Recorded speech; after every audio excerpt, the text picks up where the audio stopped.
Bonjour à tous, j'espère que le direct fonctionne, puisque c'est un peu le bazar technique pour ce début d'après-midi. Alors, aujourd'hui, on se donne rendez-vous pour parler de la sortie du jour, c'est-à-dire Sirens, le roman de Melissa Scanu. Et oui, ça fait, je crois, 2 ans que Melissa avait signé son contrat de publication avec nous. Et comme vous le savez maintenant, on ne publiait que 6 titres dans l'année ou 12 à partir de maintenant. Ce fut une longue attente pour elle d'avoir une petite place dans le planning, mais le voilà enfin bouclé, terminé. Vous pouvez vous précipiter chez votre libraire, commander cette petite merveille de fantastique. Pour faire un petit point et vous présenter Sirens, qu'est-ce que c'est ? C'est une histoire avec des sirènes, et oui bien sûr, jusque-là à peu près aucun suspense, mais c'est une histoire, hop, si le matériel déconne, on va pas s'en sortir, tout va bien, là où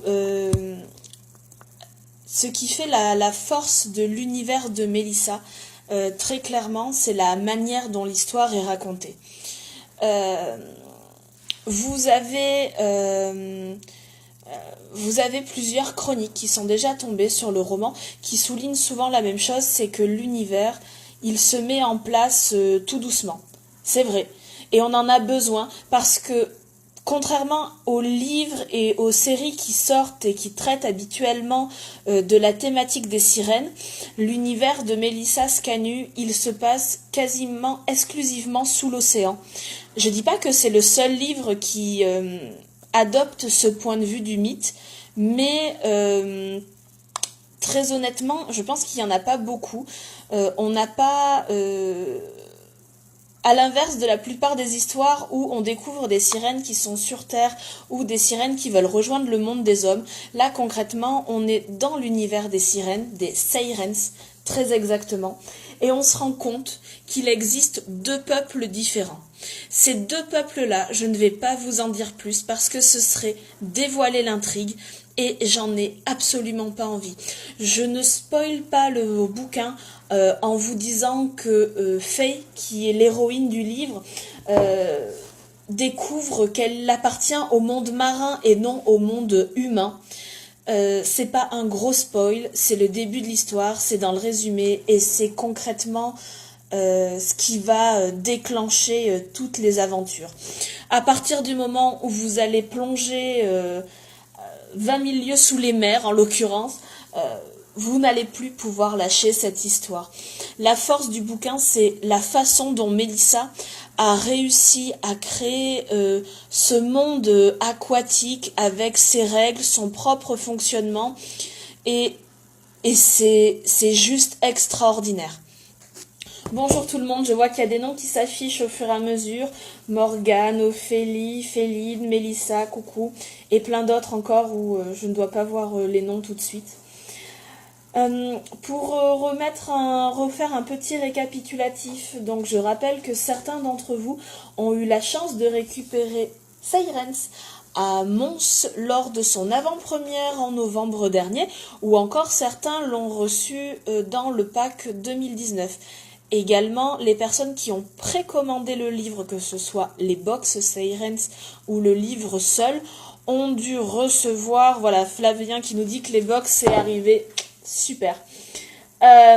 Du coup, je suis contente. Voilà, les box, je pense que la plupart, vous avez dû les recevoir ou fin de semaine dernière ou là, début de semaine. Normalement, toutes les précommandes devaient arriver dans vos boîtes aux lettres pour aujourd'hui au plus tard. Donc je sais que certains qui l'ont eu en avant-première se sont déjà précipités sur le roman. On vous remercie, on a eu vos avis, ça fait chaud au cœur. Maintenant que c'est le jour de la sortie, si vous voulez bien vous précipiter sur les plateformes de vente comme Amazon, comme Kobo, ou sur les plateformes de partage d'avis comme Livre Addict, Booknode, etc. et donner votre avis, ce serait juste... super sympa et on vous en remercie d'avance parce que c'est vous qui êtes le meilleur acteur pour faire la promotion du bouquin et donner envie à d'autres de le lire. Merci tout le monde. Oui, la couverture, Julie, ouais, elle est là. Alors, vous devez la voir affichée à l'envers sur l'écran, tant pis. Elle est facilement trouvable sur la page de la maison d'édition ou sur le site. Comment s'est créée cette couverture? Tiens, il faut savoir que quand Mélissa m'a soumis son manuscrit, alors, une petite anecdote sur la lecture des manuscrits. Il est très rare que les manuscrits, je les lise dans l'ordre. Ah, pour répondre à chapitre, en fait, oui, Sirens sera bel et bien à Chapela, il n'y a pas de souci, il sera présent. J'en prendrai des exemplaires, c'est promis. Pour en revenir aux manuscrits, il faut savoir que je lis rarement les manuscrits dans l'ordre dans lesquels je les reçois. En règle générale, bien qu'ils soient tous lus, ça c'est une certitude, la pile de lecture bouge en fonction des thématiques, des intrigues et du petit plus que l'auteur a su faire passer dans son mail ou dans la présentation de son bouquin. Et il s'avère que il y a 2 ans, donc en 2017, quand j'ai reçu le manuscrit de Mélissa, je n'avais encore jamais reçu de livre avec pour thématique les sirènes. Et j'ai été particulièrement intriguée. Ça a éveillé ma curiosité et c'est pour ça que je me suis assez vite plongée dans ce bouquin sans aucun regret. Et lorsque j'ai pris contact avec Mélissa, elle m'a expliqué donc que ce livre, elle l'avait envoyé aussi à quelqu'un d'autre, à un illustrateur qui s'appelle Jean-Mathias Xavier, qui est un illustrateur extrêmement talentueux, que vous connaissez sans doute parce qu'il fait beaucoup de couvertures. Il a illustré notamment les Louis le Gallou, il illustre la saga Pulpia qui est publiée chez Lynx édition et il en fait encore bien d'autres. Chez nous, il a également fait la couverture de l'Ange déchu qui est par là, mais dont on parlera plus tard. C'est dans un genre bien différent et lui, il ne sort que dans quelques mois. Donc, pour en revenir au livre Sirens, Jean-Mathias, j'ai discuté aussi avec lui et c'est un bouquin dont il était tombé amoureux. Et de cette rencontre littéraire est sorti tout un tas de croquis, de brouillons, de dessins, parce qu'il a eu besoin de mettre sur papier ce qu'il voyait en lisant l'univers de Mélissa. Et ce sont tous ces dessins que vous allez retrouver à l'intérieur du livre. Alors je vais essayer de vous montrer ça sans faire tomber le téléphone. Donc ne serait-ce par exemple que les en-têtes de chapitres. Voilà. Et vous avez également quelques portraits de personnages qui sont dissimulés au fil des pages.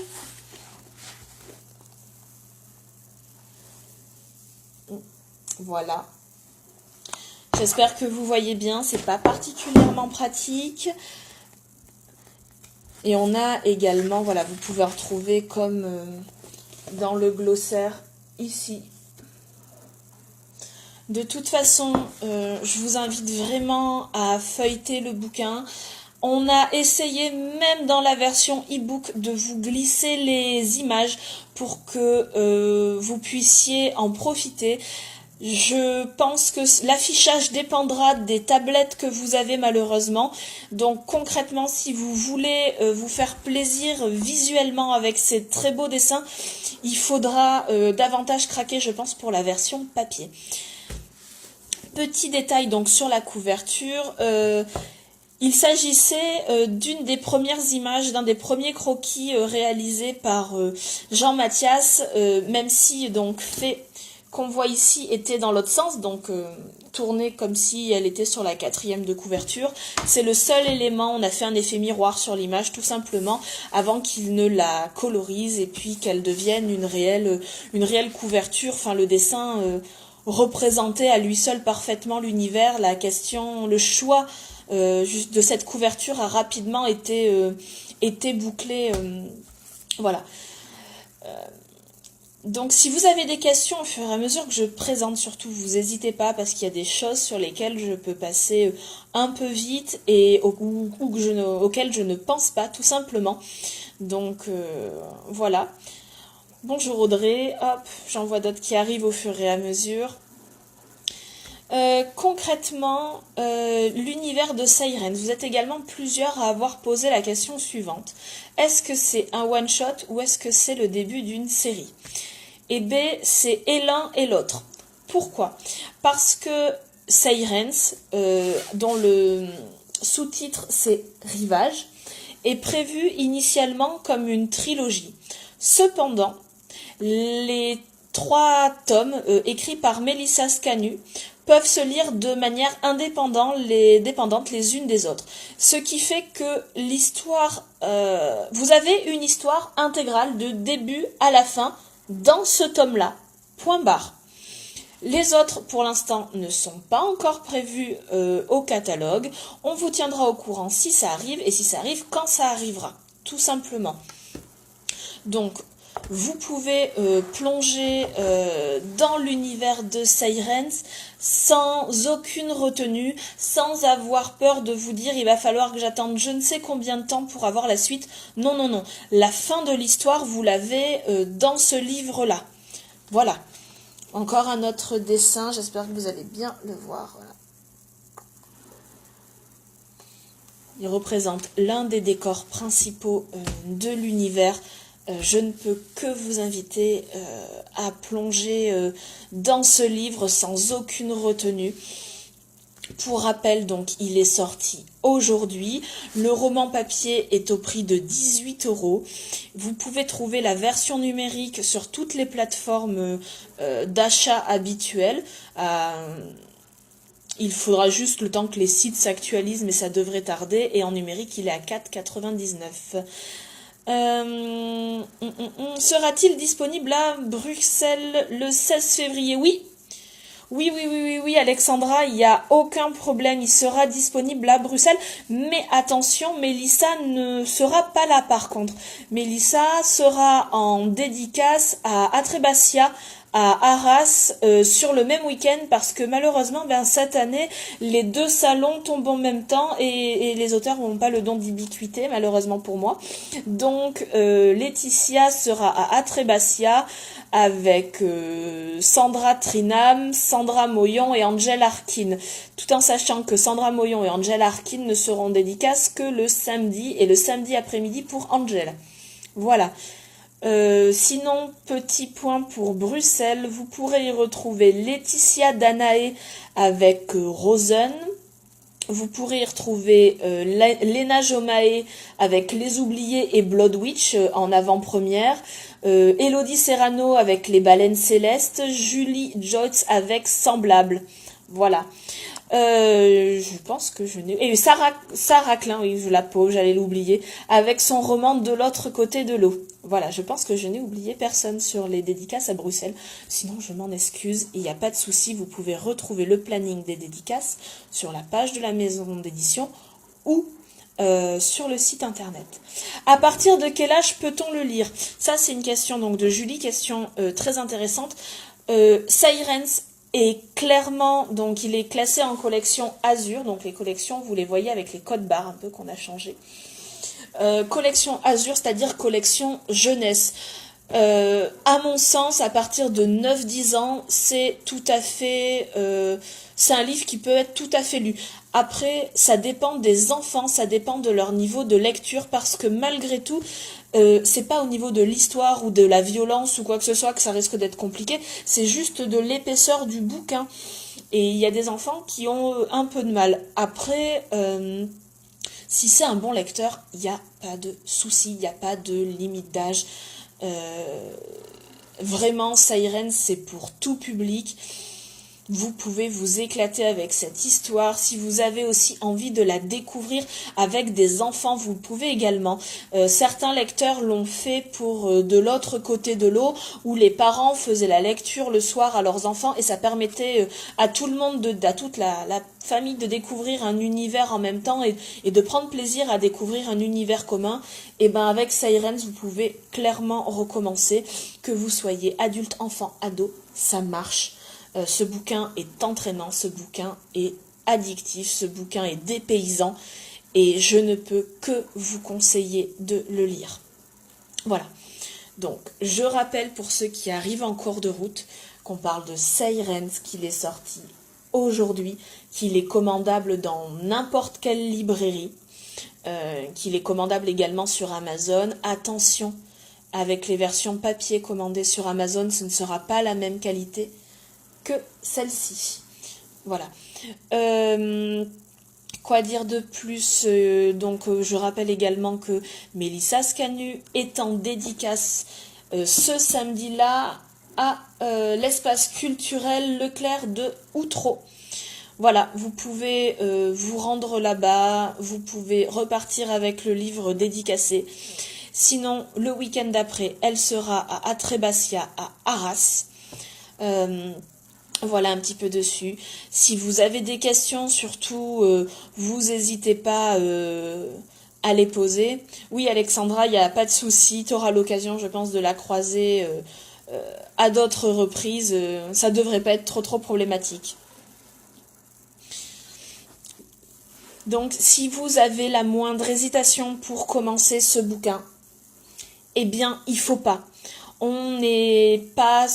Enfin, c'est pas un bouquin sombre, c'est pas un livre qui est dans la lignée de ce qui a pu sortir comme La Forme de l'eau récemment, ou comme certaines séries. C'est vraiment un univers qui est sous-marin pour le coup. Vous plongez dans l'océan, vous partagez la vie des Sirens, vous découvrez leur organisation, leur monde, et c'est magnifique ce que vous lisez, vous découvrez des paysages que vous n'avez pas du tout envie de quitter. Voilà, si vous avez des questions, encore une fois, vous n'hésitez pas à les poser. Et puis, sinon, ce live arrive bientôt à sa fin. Coucou Séverine. Voilà. Je vous remercie encore tous de suivre la maison d'édition, certains depuis très longtemps. C'est grâce à vous qu'on continue à être là, qu'on continue à s'éclater, qu'on continue à vous proposer, essayer de vous proposer de super bouquins. Et je rappelle dans ce live que la prochaine sortie, donc celle du mois de mars, ce sera le roman Semblable de Julie Jones et qu'il est actuellement en précommande sur la boutique. Donc vous pouvez vous précipiter dessus, bien qu'il sera également présent à Bruxelles. On refait un petit tour une dernière fois avec Sirens. Et puis, on vous dit à bientôt, très bonne lecture et bon plongeon.